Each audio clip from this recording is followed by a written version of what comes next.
So, what is the best digital marketing certification, Daniel? First of all, we need to talk about the difference between certification and accreditation. And then we need to caveat that we do digital marketing certification as well. So we'll talk about that. So first of all, anyone, you can create a certificate. It's just that you've done certain things, right? So I could go on to Target Internet website, create things, get a certificate. I go to Google website, get a certificate, or anywhere else. But the difference of that is that anyone can create that certificate. It doesn't accredit it in any kind of way. For accreditation, you need an awarding body. So, for example, in the UK, for the marketing stuff, the Chartered Institute of Marketing is generally the way you're going to go with these kind of things. That means that an industry body has recognised it and has standardised it and so on as well. So you might want an accredited certificate to prove those kind of things, that what you've actually done, basically. So who can give a certification then? Anyone. That's the key thing. Now, it's like a sticker from the dentist, isn't it? Yeah, that's it. Right? I've been a good marketer. Right. And I think that if you get a Google one, people know who Google are. Yeah. They can see it. Whereas if you get one from a completely unknown company, there's probably less value in that. Although, and this is the key thing, you might have learned a huge amount and no one's heard of the company, so the certificate isn't valued. So that's what you've got to think about next. So I guess the best certification all really comes down to why you're doing it in the first place. Yeah. Are you doing this because you need to learn something? Then just go for the certification that's got the relevant content. Right? But if you're doing it because you want recognition and it's something you want to put in your CV so you can get that next job or you get the pay rise, whatever it might be, you then need to think about a well-known brand, or you want to go through with accreditation from that point of view as well. And do you have any recommendations? Yes, we do, but we'll caveat the first one because we give certifications, but the way we've gone down it is to have a Chartered Institute of Marketing accredited certification.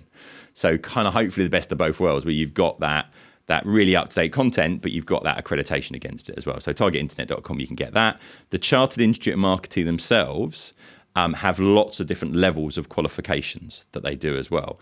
The level 6 digital marketing qualification they do, it's about an 18-month commitment, so it's a big commitment, but that's a kind of gold standard kind of level with these kind of things as well.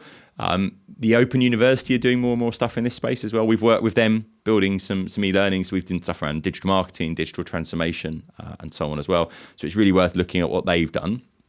And then you've got the universities, and a lot of the universities will give you a good level of accreditation with these things as well. So Imperial College, we work with Imperial College, and they do a lot of different certifications around anything from digital marketing through to leadership and all those kind of things. So I think you're looking for an awarding body, a recognised university. You've got to think about, is the content up to date? And it's a combination of those factors. It is. Years ago, I did a thing called Google Squared, which Right. was a Google certificate. It was accredited by Google. And I learned a ton of really useful practical things on it. Has it ever helped me get a job?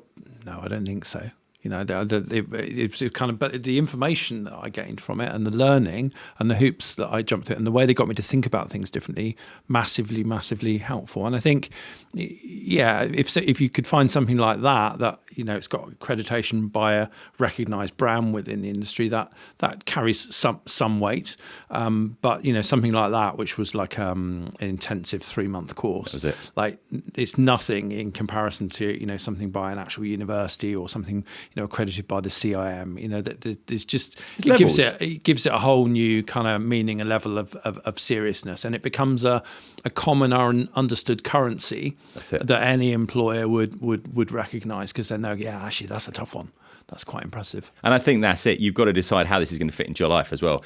Is it just study when you fancy it and over any period of time, whereas something like a CIM qualification. But there's costs associated. There's costs associated with it. You have to go through and do it over a given period of time. You have to do assignments at certain dates. There are exams. That's very often if it's just to attend and you get the certificate, then it's a lighter touch. But the value you can get out of the outcomes from that can be very good. That's right. And I think you also get to a point in your career as well where you're not doing it because you need the recognition. You're doing it to learn, and then you're making different decisions. So that's what you've got to really focus on, is what do you want to get out of it, and then you select accordingly.